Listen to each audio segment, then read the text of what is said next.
Hey Clashers, we have a great match between Boom Academy and RNG TPM. This one is in the upper bracket. You can see the bracket right here on your screen. And the question is, who can make it to the next round and who is going to drop to the lower bracket? We just have watched the other match between Top Tier Family and Zeus Esports, alias Queen Walkers, alias Navi, from the lower bracket on my German channel. So now it is time to have some fun with the upper bracket and between those two teams who so far are undefeated in this upper bracket run. Let's see if they can take another victory. For now, solid start, I would say. Nothing too confusing happening or nothing too surprising when it comes down to black mines, I don't know, like Tesla and so on. So, solid start, that's for sure. Question is, how well will this opening work? He's using the Roy Champ. Oh, that's an interesting approach. King and Siege Barracks on the bottom side. Okay, so what the plan here is, clearly, to have the Roy Champion clearing out those islands. And then we have King and Siege Barracks to the bottom side. This is an all or nothing attack. Because if he is falling short on just any of those different pieces, that tunnel on the back end is not going to go down. So, yeah. Mass Headhunter Client Castle. He has to be careful with his king, even though like he can't really do anything about it, I guess, because he doesn't really have anything there to protect or something. Meteor Golems so far are still looking fine. But I mean, those Headhunters are annoying. Do they take down the Warden as well? No, the Warden stays alive. Okay, Queen is in there. He still has the Warden ability. The Eternal... No, wait, the Torch. Okay. Wait, that can be on the back end a big game changer. Like, take a look at the axis now for the Archer-Queen. This is now the first time where I saw the Heroic Torch from a pro with Meteor Golems, which actually gave him value. This attack was... Like, this is how Meteor Golems should look like. This was so well planned, so well executed. I love it. Every single piece of this attack, wow. If this is the level we are at right now in this match, and we have 9 more attacks to go, oh boy, I love it. Okay, do we see another as clean attack? And I mean, if the attacks are as clean as that, I don't even mind Meteor... Okay, never mind. We'll see now mass Meteor Golems. I hate that, but hey. Let's see. It works. Like, I hate that because it's just kind of stupid. But let's see. Let's see. So, we have the Queen with the action figure at the top side. That's good. Like, whenever I see this attack, it's like, I don't know, maybe it's just me being evil or something, but I always cheer for the defender. I don't know why, but I don't know.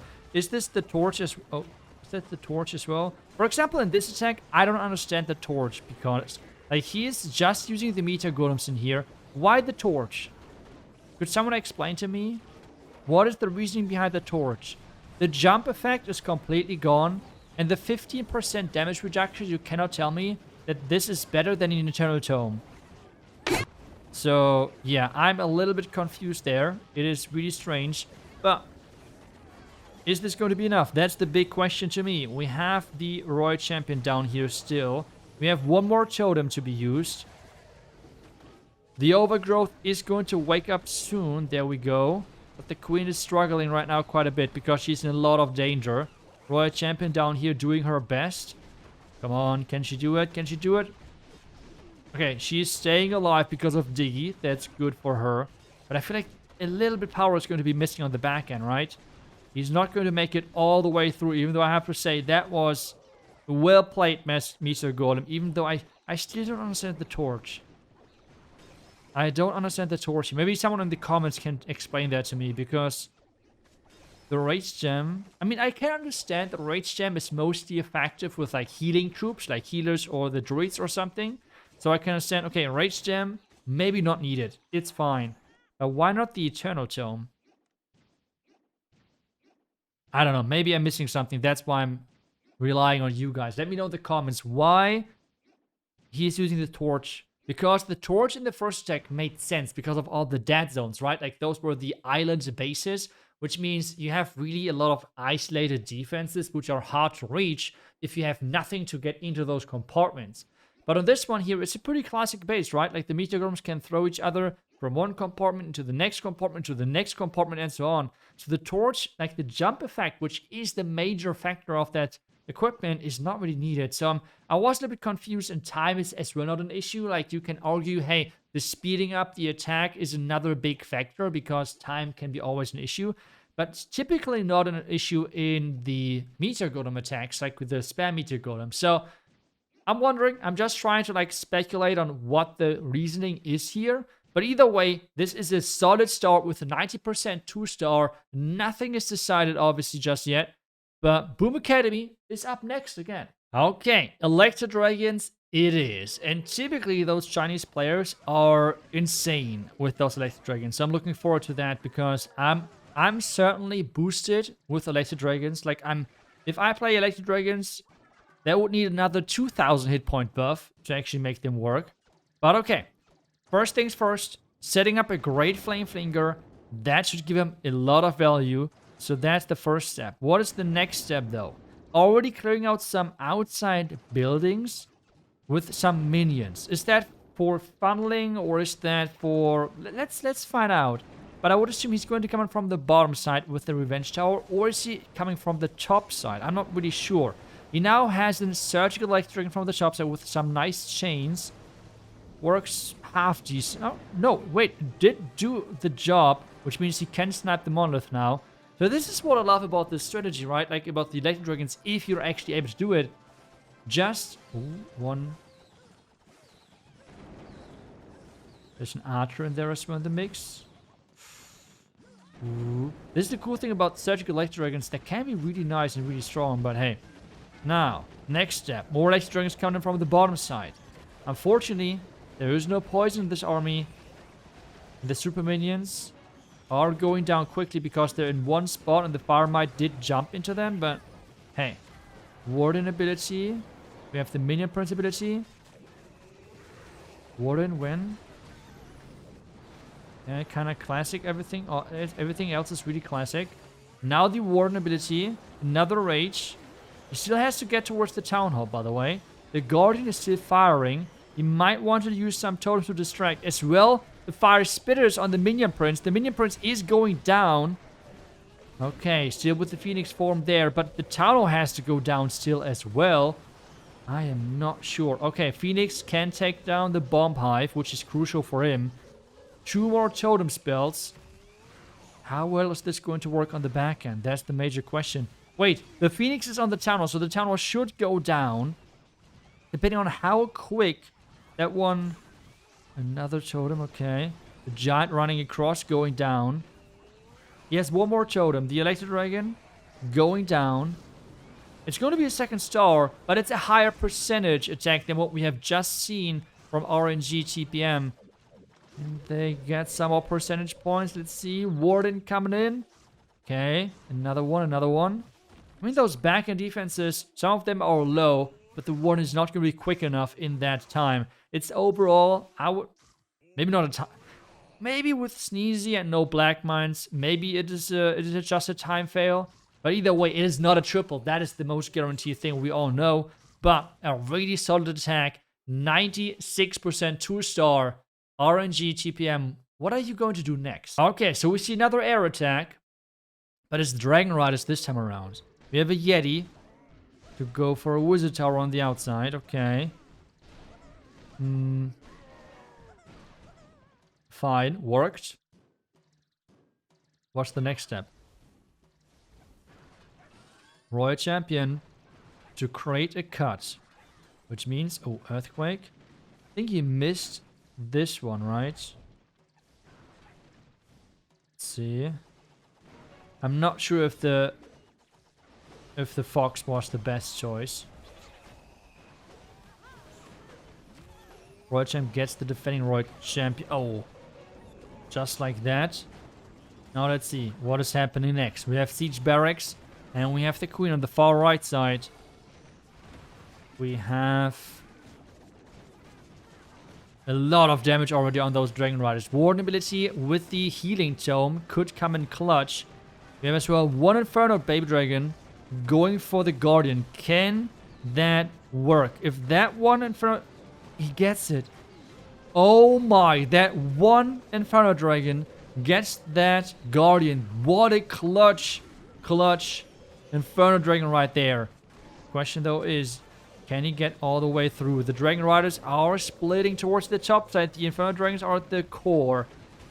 One more totem in the core, but again, I am not sure. Where's the Minion Prince, by the way? Somewhere at the top? Am I... Oh, he's in the middle. I'm just blind. Okay, that's what the totem was for. Okay, I'm just literally blind. But it's fine. We have the Dark Orb still left. Never mind, that's the Metal Pants. Interesting. Going for the Metal Pants instead of the Dark Orb is an interesting choice. Wait, is that... Nah, the Dark Orb is just way better, no? What am I missing? That's a really interesting choice. Maybe it's enough on the back end, let's see. Queen and the P.E.K.K.A. from the Siege Barracks are still working. We still have those healers at the top side. And Minion Prince ability already. Can this work on the back end? It depends on those back end heroes, by the way. This is what everything, like, this is what it's all about. The defending Minion Prince completely takes on his queen, and this means the dream of getting a 3-star, I think, is over. It is another really high percentage attack, don't get me wrong. Both of those teams are crushing it on offense with the high percentage, but so far it was only this one 3-star, which we have seen so far, and this means it's going to be a 93%. Really cool idea with the Metal Pants, but I'm not sure if the Dark Orb could have given him more value. Either way, a 94% 2-star is really solid, and this means both teams are staying super close. I mean, just take a look at the percentages below me. They are really neck and neck. The only difference maker right now is that one triple from the beginning. Next attack, and this is now a super Yeti attack. I always love to see those, but it feels like you can really notice that they have no new level just yet, because typically it's like always like this one compartment which is left out. But I just want to see how they're doing it, because some of those attacks from those Chinese players, it's just pure magic. Like the first attack which we were able to witness. That first attack I'm still dreaming about, because I like those super clean attacks where the attacker is controlling everything from the beginning till the end. So let's see if we can see exactly that with this attack. We even have a recall in the mix, so that's going to be crazy. We have now the Warden Fireball into a Queen Walk, and then into the recall, I assume, which means a heavy investment in that beginning. But if this is going to work out, this attack could work like a charm. So we have that queen now diving into this compartment. Let's double check the equipments. We have Gauntlet and Rage Vial. Otherwise, everything pretty classic. Another one, by the way, a lot of the, like, it's really depending on, like, the region and such. In Europe, I would say, and like most scenes in the esports scene, we have a lot of the Electro Boots with the Rocket Spear. And then we have some of the pros preferring the Electro Boots with the Frostflake. But a lot of the Chinese players, I feel like, are really liking the Rocket Spear with the Frostflake combination, which is interesting. So let's see how this works. I mean, this opening already looks great so far. It's all about how he can control everything inside that core. Another freeze is invested, which means everything stays safe. He still has as well the Frost from the equipment from the Royal Champion, obviously. The King is in the far right side compartment, nicely funneled. And now let's see. We have the Royal Champion taking down those defenses one by one. We have the Super Yetis inside the core with the Queen. There we go, with the Frostflake now, making sure the Royal Champion stays safe as well with the Rocket Spear. We have those Yetis trolling. They're throwing. What are those Yetis doing? I mean, they're now doing cleanup, right? But I am not sure if that was the best thing for him to happen. We still have 2 more spells left. The Royal Champion is going to go down eventually, unfortunately. But with those Yetis coming in field, maybe he can still clutch this out.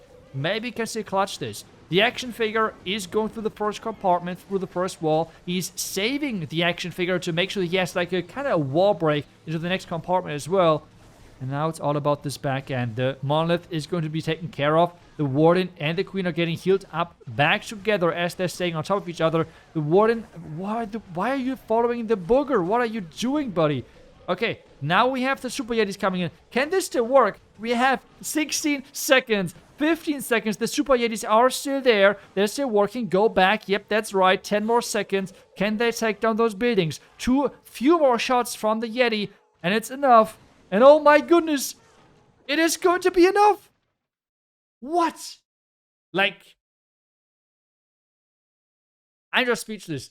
Boom Academy right now is such a cool team to watch. It is just outstanding. Those attacks are from a different world. And that's even though the Yetis went to the outside. That was crazy. We have the next attack. And we have Meteor Golems back again. Okay, let's see what we have here. Baby Dragon and some loons first. Okay, so he wants to get the Fireball onto the Revenge Tower nice and early. Typically, there's Tesla behind here. It's kind of funny. I think this base, I even found this base in like the Electro Leagues when I pushed through them. I think, oh, that was the test section, but he was quick enough. I think it's a World's base, right? Is this one of the reported bases or something? I don't know, but it is a World Championship base, that's for sure. He has to be careful here with the Warden. Headhunter is deployed, so that's nice job by him. But the King should hopefully go down soon. Warden taking off damage, but at least for now, staying safe. Meteor Golems, though, and this is why I hate them so much. They just feel so random. Like, do this attack 4 times, and every single time things would work out differently. I mean, them now targeting the Minion Prince and such. I hate this troop so much. I hate this troop so much. It is frustrating. But hey, back to the attack itself, because I hope that we're going to have a great recovery still, because this would keep this match close. Because right now, Boom Academy is just running away with it. And remember, it is the upper bracket, so whichever team is going to stay undefeated is staying in this upper bracket, and they have a great shot of making it all the way. Right now, RNG TPM, they have some issues here, but they should get the second star with the Super Valkyrie and the Super Yeti. But the percentages, they need to push that higher for this attack to make sure that they're staying close. Champ trying her best. Double check the equipment quickly, because I forgot that in the beginning. Okay, so pretty classic, I want to say here, considering the attack strategy. But he's making it way, way further than I was expecting. Crossing the 80% 2-star mark, which is great. But in the end, it's not going to be that 3-star for obvious reasons. The Meteor Golems did walk the wrong direction. And this means it is going to be the 2-star defense for Boom Academy. They are on fire, not just on offense, but as well on defense, it seems like. And now it's back to Boom Academy. What are they going to bring us next? What is going to be the next thing happening? Is that going to be... At this point, I don't even know what they're going to do next. Okay, what do we have next? What is this boulder for in this army composition? What is happening? Okay, so we have... Let's double check the equipments quickly. It seems like nothing too fancy for now. Okay. Fireball. Getting that connection, that's good. Everything gone, so that's great for him. He will have to... Nah. This is what he brought the bowler for? That's... Okay. That's kind of crazy. But so... Okay, there's the Bear Dragon. I was about to say, the funneling has not been fully established. So the Bear Dragon is kind of coming in clutch. We have as well... Are there any headhunters? Okay, there's a headhunter now running into the mix. And things are looking pretty good for him so far, I want to say. The Fireball was great in setting up pathing and everything for the attack. We have the Royal Champion and the King on the left. So this looks good as an opener.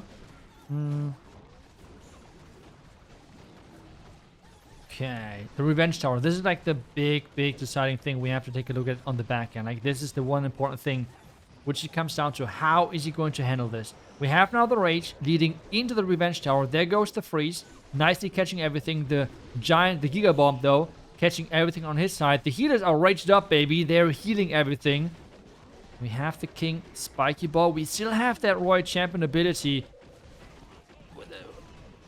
What? The attacks, it looks so strong. Like, okay, the core did go mostly... Never mind, not just mostly, but it did go down. But he has that royal champion ability still. This should be another triple. What is going on with Boom Academy? What is going on here? They are just on a whole different level. I'm not sure if this is just like an outstanding match by them, or if this is something they're getting quite consistently. I haven't watched them too much recently, but I have to say, just from watching this one match, I have to watch every single match from them. This is insane. This is literally insane. I mean, at this point, what are you even doing against such a team? Let's see if RNG TPM has any answer whatsoever. Santiago! Oh, we have the Super Bowlers. Let's go, baby. Let's go. Okay, so Super Bowlers are in with the Warden Walk to start things off. Let's double check the equipment real quick. Nothing too surprising. Let's see if the Warden Walk is going to be successful. I feel like this is such a big, important factor with the Super Bowlers. You might not really consider it, but I feel like whenever I'm hyping up Super Bowlers, whenever I do that, the Warden Walk is going to fall short and he's going to lose the ability or something crazy. It is always the same, so... Sorry. So, let's hope for the best for this one. At least for now, things looking well. We have the Flame Flinger. Not really sure what the answer is for this ground expo. But I guess time will tell. Time will tell. He is going for this expo right here. Maybe even the fire spitter. That's the question, like how long he wants the Warden Walk. But at least for now, this looks solid. The poison tower is up next. Is he going to go for the fire spitter or not? Time is ticking. I mean, at the same time though, Super Bowlers are quick. Super Bowlers are super fast. So that might be still fine. We have the Minion Prince getting frozen up now. Wall break. Thing on the other side. That thing is annoying. We have the Rage early on. Super Minions already out because that Flame Flinger did not get a lot of value because of this ground expo. So I'm not sure what the plan was right there. Now the Eternal Tome ability as he's approaching the Giga Bomb. But the Ice Golems are going to stall for quite some time. They're making him not move whatsoever. There's the Totem. Another Rage leading into the Revenge Tower. But wait a second. Things are again frozen from another Ice Golem. Come on, Queen ability to generate another tank.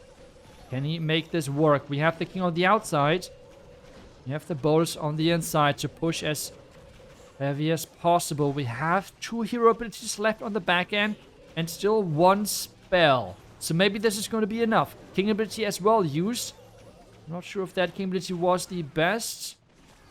Because that spiky ball did hit mostly outside buildings. He has to use some cleanup on the left side. Maybe some archers. There's the totem. Archer. No! He's doing the iTzu. He's not looking to the left. He did not see those buildings there. But I feel like either way, it is not enough power to push through the back end. And this means it is another high percentage. I mean, RNG, TPM, they're so good as well on their offensive attacks. But they just never get the cut. Their every single attack feels like to be over the 90% mark. But it's just not enough to get the triple. And with the performance of Boom Academy so far, this is impossible. But at the same time, I just want to see what Boom Academy is cooking up next. So let's watch it. Okay, Boom Academy back to the Meteor Golems. And we have another Fireball, I assume. Yep, with the 2 Earthquakes. Oh, the Earthquake boots this time around. Okay. Fireball. Quick Fireball for the funnel. That's good. That's good.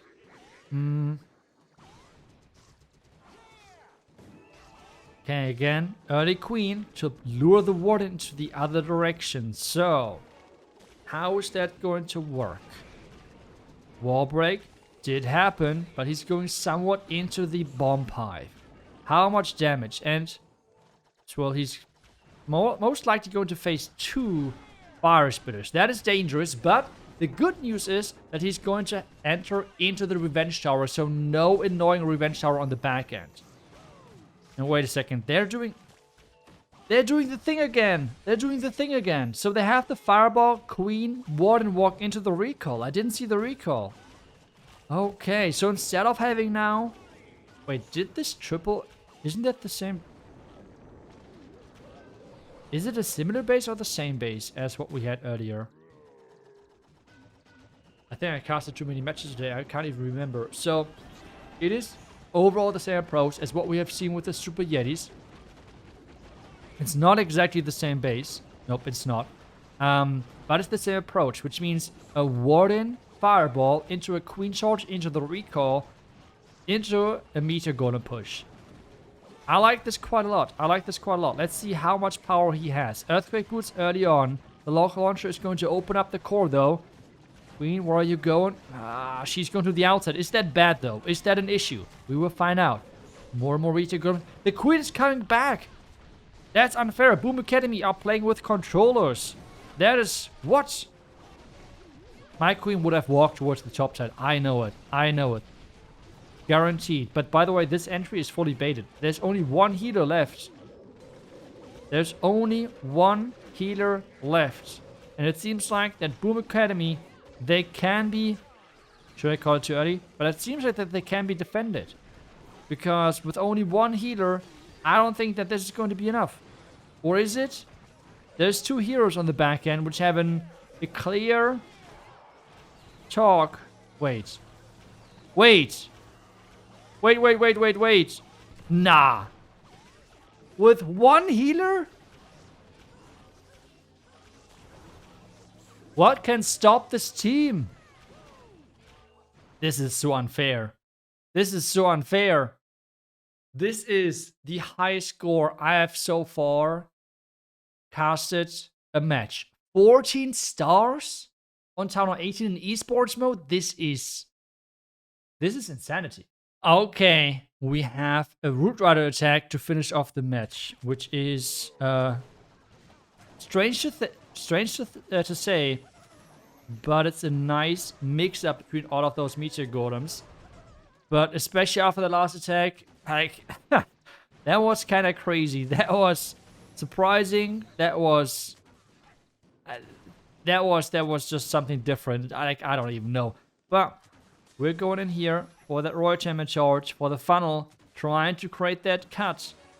Is this going to give him a good enough pathing for those Root Riders? He is so far still having... Okay, he would have had two more Invis spells to protect everything. This should be fine. Giant Arrow. The Log Launcher through the middle. The Wall Break to tank the Bomb Hive. Root Riders are in. The Bomb Hive, he has to be careful with the Log Launcher. But if he's getting that... Okay, the multi-hit cannon is gone. That's good. He has to get that multi-inferno tower as well. And yes, he gets that. Great Log Launcher right there. Poison for the defending furnace in just a second, I assume. There we go. Nice timing. Now everything all about this push. The pathing in behind the tunnel should be somewhat decent, but he has to be careful. There's a lot of damage right now. The king on the outside trying his best to push those Root Riders back into the middle. There we go. Spiky ball.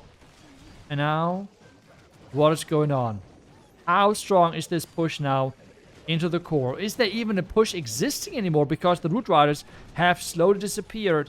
The healers are stuck on his queen and the Royal Champion. And nothing is actually opening the core. No Root Riders are left. And everything has disappeared. What? That's crazy. That's kind of crazy. And this is even a 1-star. No shot. This is actually a 1-star. Or is there anything which could target that? Nope. The Guardian went down, but the tunnel is up. And it's going to be a 14-9. It's just insane. It's just insane. Boom Academy is just different. So many teams are struggling right now. So many good teams are struggling right now in this Town Hall 18 meta, in this esports mode. But Boom Academy is making things look easy. And even with like creative approaches and such, that is just wow. I mean, I think Boom Academy right now, by what I've seen, is like the by far best esports team right now. But hey, that's maybe another overstatement and maybe a too quick statement from me. Either way, GG's to both of those teams. It was a great match. 14-9 in the end. 99.2% average distraction. Crazy showing right here. Insane showing from Boom Academy. And, well, I will put the bracket again on the screen so you can see where exactly we are at, because I will keep following this tournament. I'm looking forward to all of those different matches.